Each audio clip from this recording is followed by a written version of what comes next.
What is up, family? We have another Patreon request. We got Le Montreal Screwjob. That's WWE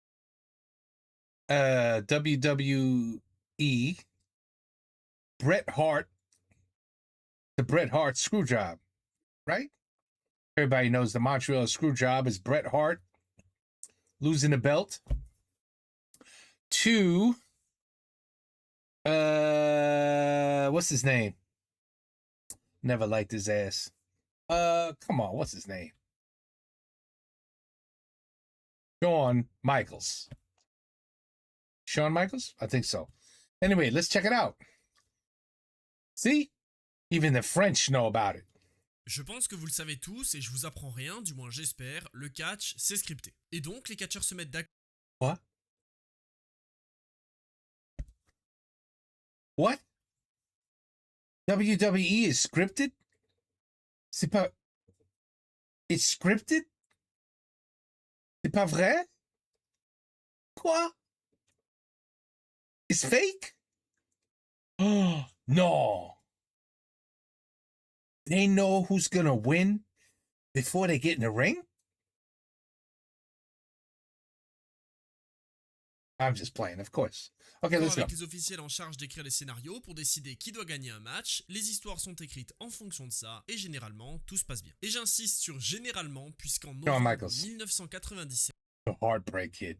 C'est une toute autre situation qui s'est produite. Depuis un moment à ce moment-là, Shawn Michaels est en rivalité contre le champion de la WWF Bret Hart et une véritable haine a grandi entre les deux hommes qui ne se supportent plus dans les vestiaires. La rivalité à l'écran a amené à de nombreux grands matchs et on s'apprête à clore ce chapitre alors que les deux hommes s'affrontent au Survivor Series. Mais si on pensait que le chapitre Michaels-Hart allait se fermer ce jour-là, ce qui va se produire va en réalité ouvrir un tout autre chapitre, choquant les fans à travers le monde et reste aujourd'hui l'un des moments les plus controversés de l'histoire du catch. Aujourd'hui, il n'est pas question de coincer le bouton like et s'abonner dans un sharpshooter. Aujourd'hui, on parle d'un truc sérieux, on parle d'un moment qui a bouleversé l'histoire du catch et qui... C'est l'heure du coffret. Attendez quoi ? Papy ? Eh oui, c'est Papy, parce que demain, j'ai besoin de vous, les amis. Sur la chaîne de l'Univers d'Ajus, à midi pile, je vous donne rendez-vous pour un coffre à catch exceptionnel en compagnie des grands Christophe Ajus et Ishtou. On a passé un moment incroyable, donc je compte sur vous pour me retrouver là-bas demain à midi. Maintenant... He does all wrestling. Oh, wow, he's a wrestling fanatic.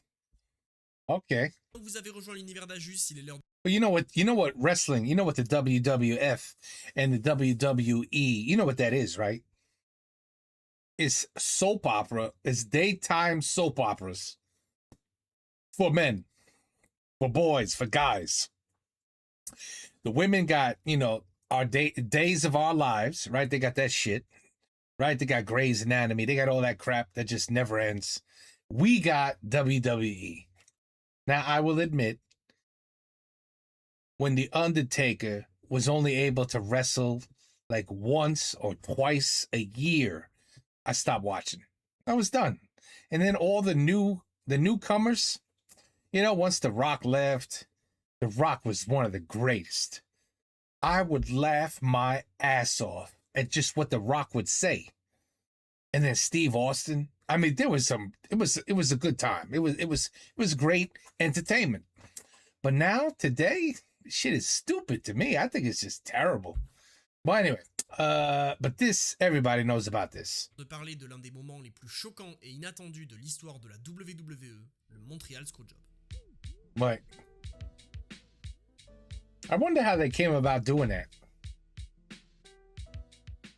Vous savez tous probablement ce qui s'est passé, les images nous ont été montrées des dizaines et des dizaines de fois, mais je pense que beaucoup d'entre vous ne connaissent pas l'histoire qui mène à ce moment. Les principaux protagonistes, on ne les présente plus. D'un côté, Shawn Michaels, vous connaissez tous sa carrière et si ce n'est pas le cas, je vous invite à aller voir la vidéo que je lui ai consacrée. Multiples fois champion du monde, star du catch mais aussi et surtout un personnage à part entière dans les vestiaires avec un comportement très peu apprécié par les autres catcheurs. De l'autre côté, Bret Hart. Légende du catch également, le Canadien est lui aussi multiples fois champion du monde et par équipe et à l'opposé total de son rival. Respecté et plutôt apprécié par ses collègues, Bret Hart a un profil très différent de Shawn Michaels. Et entre ces deux hommes, le président de la fédération à l'époque, Vincent Kennedy McMahon qui va se retrouver dans une situation compliquée en tant que président de la WWF à l'approche des Survivor Series. Mais avant d'en arriver là, il faut revenir un an plus tôt. En mars 1996, à WrestleMania 12, Shawn Michaels bat Bret Hart dans le main event et devient pour la première fois de sa carrière champion de la WWF. Bien que son adversaire soit une figure très controversée dans les vestiaires, Bret Hart accepte volontiers de perdre la ceinture contre Shawn Michaels étant donné qu'à ce moment-là, les deux hommes sont objectivement les deux plus grandes stars de la WWF.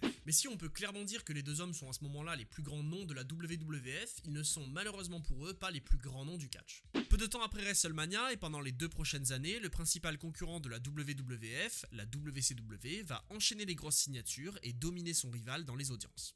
Avec Kevin Nash, Scott Hall et le légendaire Hulk Hogan en tête d'affiche de leur show, réunis pour former l'excellente NWO, la WCW domine le marché du catch, fait énormément d'argent et de téléspectateurs, mais surtout inquiète la WWF. Et donc, en septembre 1996, alors que Hart a perdu son titre de champion et qu'il prend quelques temps pour se reposer, il reçoit une offre de la WCW et hésite donc entre les deux compagnies. Mais vous connaissez Vince McMahon, avec la WCW devant lui dans les audiences, il n'était pas question de laisser partir comme ça l'une de ses plus grandes stars. Vince va lui sortir l'une des offres les plus incroyables de l'histoire du catch. Un contrat de 20 ans séparé en 3 principales parties. Pendant 3 ans, Bret Hart touchera 1 500 000 $ par an en tant que catcheur actif et main eventer. Pendant les 7 prochaines années, il touchera 500 000 $ par an, mais cette fois-ci ne sera plus catcheur, simplement conseiller spécial de Vince McMahon. Et pendant les 10 dernières années, soit quand Bret aura entre 50 et 60 ans, il aura un rôle de légende, quasiment retraité avec très peu de travail, mais touchant quand même 250 000 $ par an. Cette offre, bien sûr impossible à refuser, sera acceptée par Bret Hart et une clause sera même ajoutée au contrat. Une clause très importante qui va dire que si Bret Hart vient à quitter la WWF pour une raison ou une autre, il aura un contrôle créatif sur son personnage pendant les 30 derniers jours. Pour expliquer un peu et pour simplifier, Bret Hart aura pendant les 30 derniers jours de son contrat la possibilité de donner son avis sur la manière dont son personnage va être utilisé à l'écran. C'est quelque chose d'important puisque c'était le cas de quasiment aucune superstar de la WWF à l'époque. Ils pouvaient certes donner leur avis sur la manière dont leur personnage allait être utilisé, mais la décision finale revenait bien à Vince McMahon et aux officiels. Bret Hart est très malin avec cette clause parce que s'il vient à quitter la WWF, on pourra pas lui donner un rôle humiliant en vue de le décrédibiliser si jamais il décidait d'aller à la WCW. Et alors qu'initialement la tant attendue revanche entre Bret Hart et Shawn Michaels était prévue pour WrestleMania 13, quelque chose va venir bouleverser ses plans. Michaels va annoncer qu'il est blessé au genou et qu'il doit donc s'absenter pendant de nombreux mois et qu'il s'agit peut-être même de la fin de sa carrière. À cette époque-là, Bret Hart et de nombreux autres catcheurs penseront que la blessure de Michaels est en réalité une fausse blessure puisque Michaels ne veut simplement pas perdre le titre contre Bret Hart à WrestleMania. La WWF va donc être obligée de modifier ses plans et Bret Hart ira bien à WrestleMania 13 dans un match pour le titre, mais il affrontera Stone Cold Steve Austin et effectuera son heel turn. Et si certaines personnes pensaient que ce heel turn allait calmer les tensions, puisque maintenant Shawn Michaels était face et Bret Hart était heel et donc ils n'étaient pas réellement dans la même cour, on en était très loin. Les deux hommes vont se croiser à nouveau à de nombreuses reprises, échanger des promos peu scriptés où ils vont pas hésiter à jouer avec les limites et la haine entre les deux ne va cesser d'augmenter. Entre les propos de Michaels sur le fait que Bret Hart aurait trompé sa femme et le fait que ce dernier sous-entende que Shawn avait inventé son histoire de blessure pour éviter un affrontement, les tensions ne s'apaisent pas du tout. Cette haine va d'ailleurs atteindre une telle ampleur qu'une bagarre va éclater entre les deux hommes dans les vestiaires, confirmant que l'animosité est bien réelle et très loin d'être terminée. Malgré ça, les deux hommes seront contraints de travailler ensemble à nouveau, ou du moins accepteront de le faire, alors que Michaels sera l'arbitre spécial d'un match entre le Taker et Bret Hart qui permettra à celui-ci de récupérer la ceinture. Bret aura donc son run de champion du monde, pendant que de son côté Michaels va remporter le titre européen et deviendra challenger numéro 1 au titre mondial, obtenant un match contre Bret Hart au Survivor Series. Et si on peut penser à ce moment-là que les deux hommes, malgré leur animosité, allaient réussir à travailler ensemble, un événement va venir tout changer. En septembre 1997, Vince McMahon change complètement d'avis. Il va indiquer à Bret Hart qu'il compte annuler le contrat qu'ils ont signé car la fédération n'a pas les moyens de payer de telles sommes. Pas besoin d'être un génie pour le comprendre, Vince McMahon ne croit à ce moment-là plus en Bret Hart, bien qu'il soit champion, et il mise bien plus sur le Heartbreak Kid Shawn Michaels. Et donc, avec une telle déception et la sensation d'être mis de côté, bien qu'il n'en ait pas réellement l'envie puisque son cœur était du côté de la WWF, Bret Hart va accepter l'offre de la WCW suite au refus de Vince McMahon de lui proposer une autre solution, et il ne lui reste donc à ce moment-là plus que 30 jours à faire dans la fédération de McMahon. Et on arrive donc au Survivor Series 1997 dans la situation suivante. En direct de Montréal au Canada, dans le pays de Bret Hart, celui-ci doit défendre son titre contre Shawn Michaels, son ennemi juré dans la vie réelle, mais il a un contrôle créatif sur son personnage, lui permettant d'avoir un réel impact sur la manière dont le match va se dérouler. À côté de ça, alors que Bret Hart avait indiqué à Michaels qu'il n'avait aucun problème avec le fait de perdre la ceinture contre lui, celui-ci lui avait répondu que dans la situation inverse, il n'aurait pas fait la même chose. Et alors qu'on pouvait penser jusqu'à ce moment-là que le match allait se dérouler normalement, cet affront et cette véritable provocation de Shawn Michaels va grandement énerver Bret, qui refuse désormais de perdre le titre contre le Heartbreak Kid. Pourtant, le match au Survivor Series sera son dernier en pay-per-view pour la WWF. Il doit donc perdre le titre avant ou après en dehors d'un pay-per-view, trouver un autre adversaire ou alors accepter de perdre contre Shawn Michaels. Malheureusement, même si là on a l'impression qu'il a un choix, le choix de Bret Hart est en réalité très réduit. McMahon veut que Bret Hart perde le titre au Survivor Series contre Shawn Michaels. Et donc, après de très longues discussions où McMahon et Bret Hart vont échanger les arguments pour essayer de convaincre l'autre, finalement, ils arrivent à se mettre d'accord sur cette solution. Bret Hart obtient une extension d'1 semaine avec la WCW pour participer au prochain pay-per-view de la WWF. Au Survivor Series, il conserve son titre grâce à une disqualification contre Shawn Michaels et le perd au pay-per-view suivant dans un Fatal 4-Way, lui évitant d'être couvert par le Heartbreak Kid. Et donc là, on peut se dire raisonnablement que tout est rentré dans l'ordre, Michaels va récupérer la ceinture et donc il est content, et Bret Hart, lui, peut quitter la WWF sans avoir à perdre le titre contre le Heartbreak Kid. Mais en réalité, ça va absolument pas se passer comme prévu. Alors que Vince lui présente la solution qu'il a établie avec Bret Hart, Shawn Michaels refuse simplement de perdre contre le Hitman. Même par disqualification, par décompte à l'extérieur ou par n'importe quel moyen, il est hors de question pour celui qui va devenir le visage de la fédération de perdre contre celui qui la quitte pour la WCW. Et donc, face à cette impasse, il va... I mean, who's the boss here? Vince should be like, what? You work for me. I'm your boss. You don't tell me how this is going to work. No. So I'm really surprised that Shawn had that much pull. Temps de trouver une autre solution.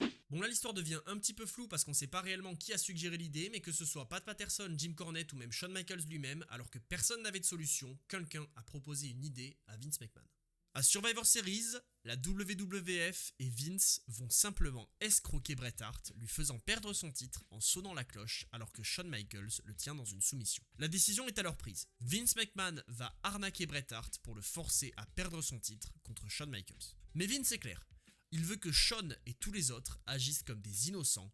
Il veut être tenu comme seul responsable de la situation. Pour autant, alors que le plan a été concocté dans le plus grand des secrets, Bret Hart a eu vent de la possibilité de se faire arnaquer ce jour-là et questionne donc l'arbitre du match, Earl Hebner, pour s'assurer que rien n'est prévu en ce sens. Earl lui promet qu'une telle chose n'est pas prévue et le finish du match qui est vendu à Bret est le suivant. À Survivor Series, Bret Hart va conserver son titre en remportant le match par disqualification et dès le lendemain à Raw, il rendra le titre vacant. Alors que les deux rivaux discutent de la fin du match, Bret Hart ne se doute de rien.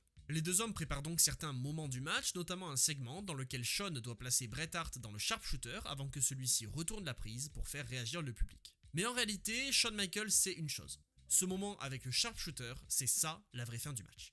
Il n'y aura pas de disqualification et Bret Hart va se faire escroquer, mais celui-ci n'en a pas la moindre idée. On arrive donc au match. Les deux hommes font leur entrée, Michaels sous les huées de la foule et Bret Hart sous l'ovation de son public canadien. Et c'est parti. Un match violent se déroule sous le public de Montréal qui espère bien voir leur héros national repartir avec la victoire et tout se passe pour l'instant plutôt bien. Tous au courant de la véritable animosité entre les deux, les fans et les officiels sentent qu'on est en train de vivre une soirée historique, mais la plupart ne savent pas qu'elle s'apprête à l'être bien plus qu'ils ne l'imaginent. Et alors que les deux luttent depuis maintenant de nombreuses minutes, le fameux moment du sharpshooter arrive. Bret ne se doute de rien puisque tout a été décidé à l'avance et laisse le Heartbreak Kid lui appliquer la prise. Mais à peine a-t-il le temps de vendre la prise et bien avant qu'il ait le temps de la retourner, l'arbitre Earl Hebner, qui lui avait pourtant promis qu'il n'était au courant de rien et qu'il ne prévoyait pas de l'arnaquer ce soir-là, sonne la cloche et c'est terminé. I forgot how it ended, to be honest. Devant l'hallucination réelle de la salle et de Bret Hart et celle simulée par Shawn Michaels, ce dernier remporte le match et devient champion de la WWF. L'arbitre qui a ouvertement menti au visage de Bret Hart va très rapidement quitter la salle et sera déjà sur la route alors que Bret crache au visage de Vince McMahon par haine avant de dessiner les lettres WCW à l'écran puis de laisser exploser sa rage aux abords du ring. Ces images n'ont pas été vues par les téléspectateurs puisque la diffusion du pay-per-view avait cessé à ce moment-là, mais elles... I didn't see this part ever. And I never saw him spitting at Vince McMahon. Wow. Elles ont été rendues disponibles des années plus tard, et notamment grâce à un reporter qui était en train de réaliser un documentaire sur Bret Hart. Et justement, grâce à ce journaliste, de retour dans les vestiaires, Bret Hart est toujours filmé. Enragé par ce qu'il vient de se passer, il questionne Shawn cherchant à savoir si celui-ci était au courant, ce que ce dernier nie complètement en disant même « Dieu m'en soit témoin ». Incertain de qui sont les responsables, Bret Hart est sûr d'une chose, Vince est l'instigateur de cette arnaque et il va donc lui envoyer une droite en pleine face, quittant la fédération pour de bon et rejoignant la WCW. Du côté de la WWF, on aura cette interview légendaire qui nous sera remontrée à de nombreuses reprises avec Vince McMahon qui prononcera cette phrase « L'arbitre n'a pas arnaqué Bret Hart, Shawn Michaels n'a pas arnaqué Bret Hart, ni même Vince McMahon.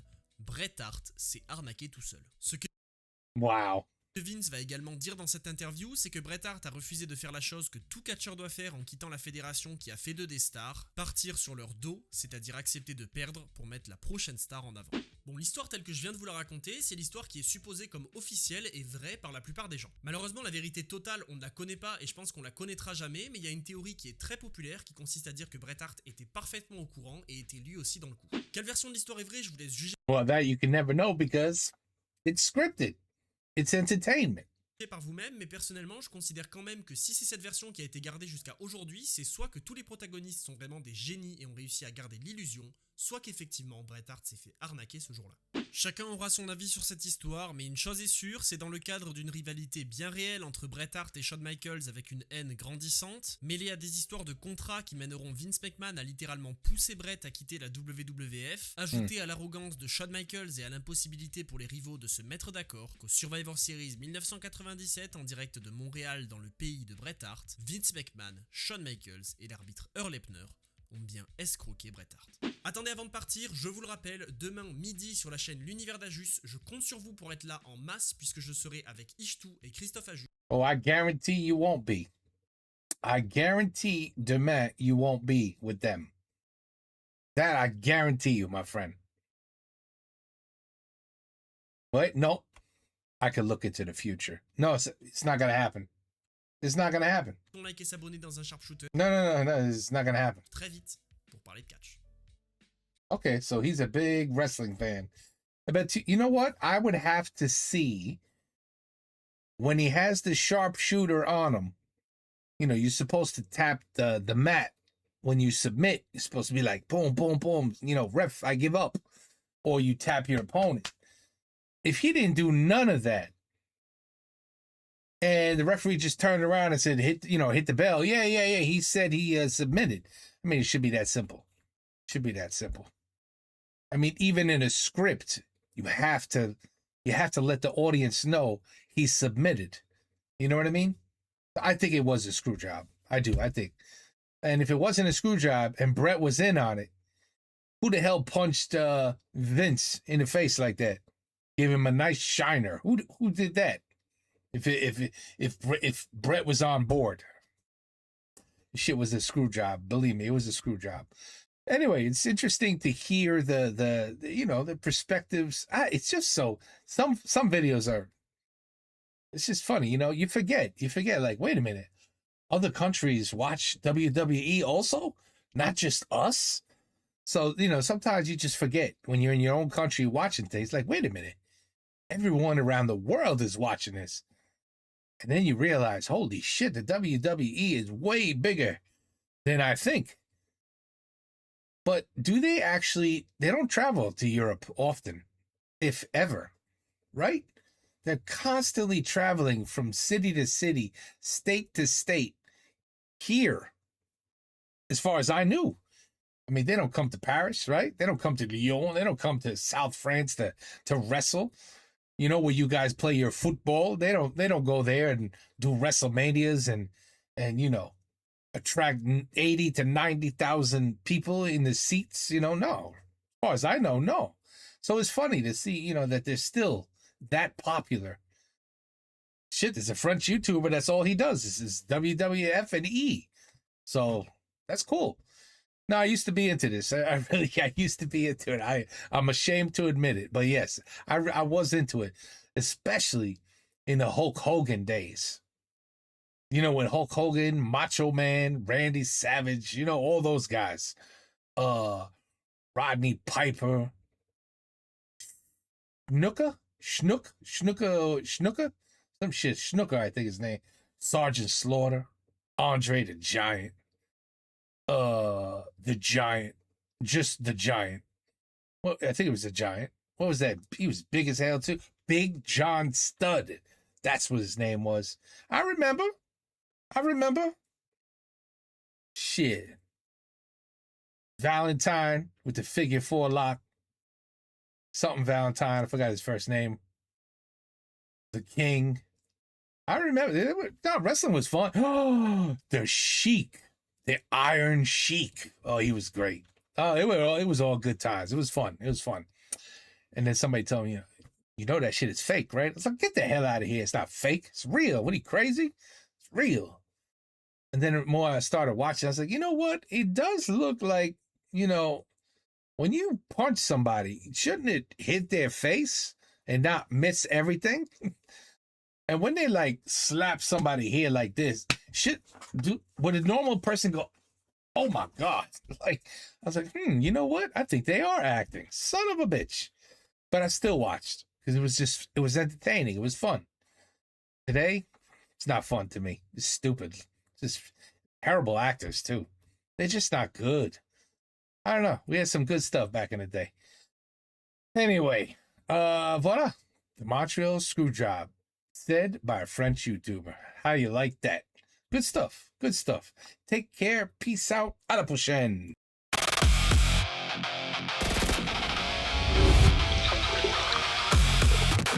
Je préfère les hauts pétons, les fleurs et les bourgeons.